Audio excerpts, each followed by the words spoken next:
Santiago y Juan pertenecen al primer grupo de discípulos elegidos por Jesús. Junto a Pedro, Felipe y Andrés, son aquellos de los que estaban pescando a la orilla del mar de Galilea o del lago de Galilea, cuando Jesús pasa y llama a sus primeros discípulos. Desde ahí iniciaron un camino con Jesús que tuvo una relación muy particular con ellos dos y con Pedro. De hecho, solamente a ellos los llevó a la casa de Jairo cuando resucitó a la hija de Jairo. Solamente a ellos llevó a la montaña donde se transfiguró. Solamente a ellos los llevó al huerto la noche de la agonía y de la angustia. Había indudablemente de parte de Jesús un trato especial hacia Santiago, hacia Juan y hacia Pedro. Y ellos son, Santiago y Juan, hermanos son ellos, hijos de Zebedeo, como bien lo marca Marcos y ya lo había dicho en el momento que Jesús los llama. Le vienen a pedir a Jesús algo especial. Y vienen a pedirle que cuando Jesús llegue a su gloria, ellos se puedan sentar, uno a la derecha, no hagan con la cabeza porque la gente del Facebook no escucha, uno a la derecha y otro a la izquierda. Bien. ¿Qué es la gloria? La primera pregunta que nos tenemos que hacer, porque para nosotros, si decimos eso, imaginamos que Santiago y Juan le están pidiendo a Jesús que cuando llegue al cielo lo siente uno a su derecha y el otro a su izquierda. No es eso. Todavía y hasta la Pascua, los discípulos no van a entender que Jesús está hablando de esta cuestión no van a entender la cuestión de la vida eterna, sino que van a entender todo acá. La gloria de Jesús va a ser acá. El reino de Jesús se va a instaurar acá. Recuerden, cuando Jesús resucita en el libro de los Hechos, le preguntan, ¿es ahora cuando vas a instaurar el reino? Ahora que venciste la muerte, ahora que resucitaste, vas a reinar, vas a ser rey, vas a ser emperador a la usanza humana. Entonces la gloria de Jesús va a ser eso. La gloria de Jesús va a ser cuando Él reine, y entonces Jesús va a estar sentado en un trono, y a la derecha y a la izquierda Juan y Santiago. Eso es lo que le están pidiendo. Porque además, en el tiempo de Jesús, el que se sentaba a la derecha del rey tenía el mismo poder y la misma autoridad que el rey. El de la izquierda un poquito menos, pero el de la derecha tenía, acuérdense, el Salmo 110, dice el Señor a mi Señor, sentate a mi derecha. Entonces, esto es lo que ellos piden. Es una situación de verdadero poder cuando Jesús acceda a el poder y la gloria. Pensando la gloria como triunfo, la gloria como victoria, la gloria como éxito. Nada distinto de como se cree hoy. Hoy la gente dice, estoy en la gloria, o fulanito está en la gloria, o vive en la gloria porque le va muy bien materialmente, o porque le ha ido bien en alguna cuestión personal. Se confunde gloria con éxitos humanos, se confunde gloria con logros, con victorias, con triunfos, que no pasan de lo meramente humano. Entonces cuando le dicen eso, Jesús dice, ustedes no tienen ni idea de lo que me están pidiendo, no saben lo que piden. Entonces ahí el que empieza las preguntas es Jesús. ¿Ustedes pueden beber el cáliz que yo voy a beber? Y ellos, que siguen sin entender la pregunta, sí que podemos, dicen ellos. El cáliz en la Biblia, la copa en la Biblia, es el símbolo de un castigo divino que alguien tiene que padecer. Hay muchísimas figuras, sobre todo en los profetas. Acuérdense las 7 copas del Apocalipsis. Y acuérdense Jesús en el huerto. Padre, que pase de mí este cáliz, este dolor que tengo que padecer, que tengo que sufrir. Entonces le dice, ¿ustedes están dispuestos a vivir lo mismo que yo? Sí, le dicen ellos. ¿Y a recibir el mismo bautismo que yo? Sí. Bueno, dice Jesús, eso sí lo van a recibir. Eso sí lo van a recibir, porque además lo van a recibir por mí. Y fíjense qué cosa notable, ¿no? Santiago es el primer apóstol que muere, mártir, y Juan es el último. Casi sería como una suerte de paréntesis, ¿no?, sobre la muerte y el destino de los apóstoles. Santiago es el primero mártir, Juan es el último preso en la isla de Patmos. Ahora, dice Jesús, esto de los lugares no me toca a mí. Eso queda para mi Padre. Y uno podría pensar, qué bárbaro, ¿no? Porque parece que para el Padre, a la derecha y a la izquierda de Jesús, tenía que haber dos ladrones. Porque si nosotros entendemos la cruz también como un momento de gloria, visto desde la resurrección, el que estaba a la derecha y el que estaba a la izquierda de Jesús eran grandes pecadores. Porque la lógica de Jesús es totalmente distinta de la lógica humana. Esto de a veces querer acoplar o querer acomodar nuestras lógicas humanas para que se parezcan a las de Jesús es un error muy grande, porque entonces no nos definimos como verdaderamente cristianos. Entonces Jesús, aprovechando la situación y viendo que los otros 10 se habían enojado, pero en realidad se enojaron no porque lo que pidieran Santiago y Juan estaba mal, sino porque les ganaron de mano.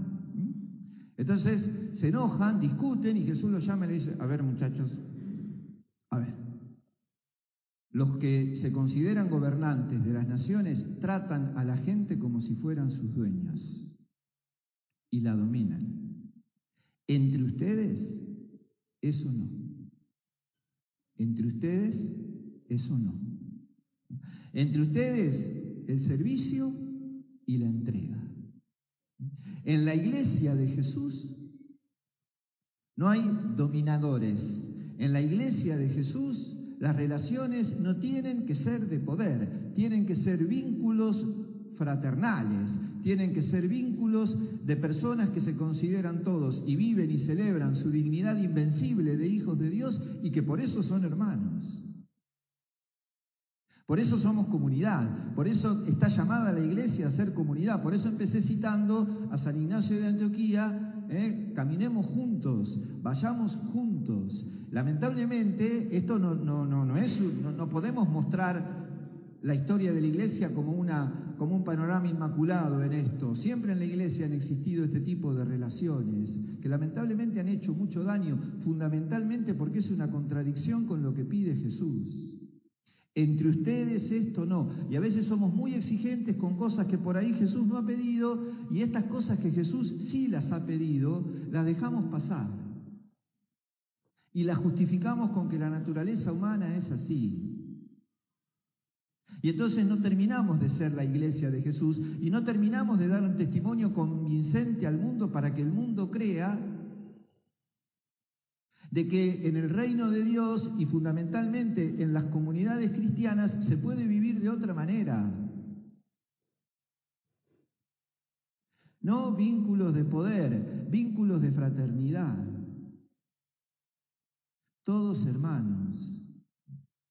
Por eso el camino de conversión, esto de la sinodalidad, que hoy además lo empezamos en la diócesis, el camino de encuentro y de caminar juntos necesita un profundo proceso de conversión, pero de conversión en serio. Si no, va a ser otro eslogan de los tantos, va a terminar siendo otra cosa. Si no hay un proceso verdadero de conversión del pueblo de Dios, de conversión de los laicos, de meros ejecutores o sumisos a protagonistas verdaderos a partir del bautismo que han recibido, de conversión de los sacerdotes, de vencer la tentación de ser funcionarios de la fe a ser padres, de conversión de los obispos, de dejar la tentación de ser príncipes para ser pastores. Si no hacemos ese proceso de conversión, no hay caminar juntos. Y si no hacemos ese proceso de conversión, no le estamos haciendo caso a Jesús. Porque además el modelo que pone Jesús es Él. Es Él. Entre ustedes no, porque el Hijo del Hombre, que es Él, no vino a ser servido, sino a servir y a dar la vida en rescate para liberar a los demás. Eso supone estar atento a la vida de los demás. Cuando vos querés o te encerrás en la riqueza o te encerrás en el poder, decíamos hoy, se te achica tanto el mundo que ya no te cabe ni Dios, ni los hermanos, ni nada. En cambio, cuando vos das tu vida en rescate, lo que estás haciendo es dar tu vida liberarte de tu egoísmo para liberar a los demás. Lo que está diciendo Jesús es que Él da su vida para rescatar a los esclavos. Esta es la figura que usa Pablo, la palabra redención quiere decir eso, ¿no? Es lo que se pagaba para liberar a los esclavos. Y eso es lo que ha hecho Jesús por nosotros. Cualquier tentación que nos meta adentro nuestro y nos haga acrecentar el ego, nos hace perder el amor de Jesús.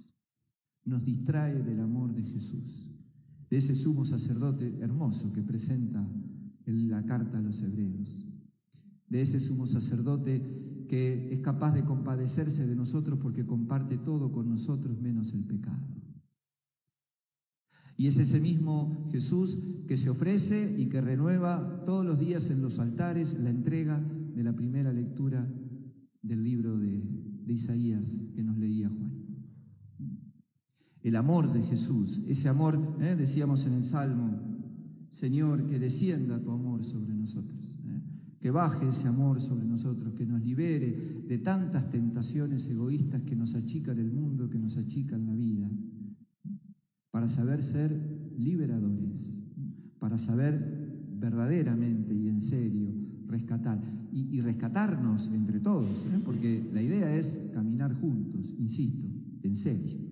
No como un mero eslogan o como una mera actividad que va a durar 3 años y después nos vivimos peleando y volvemos a la división. Pidámosle esto a Jesús. El amor de Jesús es incomprensible para el mundo que vivimos, un mundo que sigue buscando estas glorias, ¿no? Porque en definitiva esto es así, ¿no? Y los poderosos y los sectores más pudientes en la avaricia y nosotros mismos solemos tener a veces relaciones más de dominio que de hermanos, más de intereses, más de conveniencia que de hermanos. Pidámosle a Jesús que sepamos disfrutar ese amor infinito que la Biblia compara con el amor de una madre. La Biblia nunca define el amor, ¿no? No hay ningún libro en la Biblia donde se define el amor, pero sí dice Dios es amor. Dios es amor. Y el único ejemplo más cercano que encuentra la Biblia para definir el amor de Dios entre los humanos es el amor de una madre. Hasta el mismo Jesús dice, ¿cuántas veces los quise reunir como la gallina reúne a los pollitos? Esto es lo que estamos invitados a creer y a vivir. Esta es la gloria. La gloria es recibir el amor de Dios ahora y disfrutarlo plenamente cuando lleguemos al cielo. Para poder llegar a eso, tenemos que vivirlo en la misma dimensión que nos enseña y que nos ayuda a vivir Jesús. Entre ustedes no, dice Jesús. Mundo del siglo XXI, entre ustedes no. Relaciones humanas del siglo XXI, entre ustedes no. Entre ustedes, hermanos, servidores y entregados. Rezamos el credo.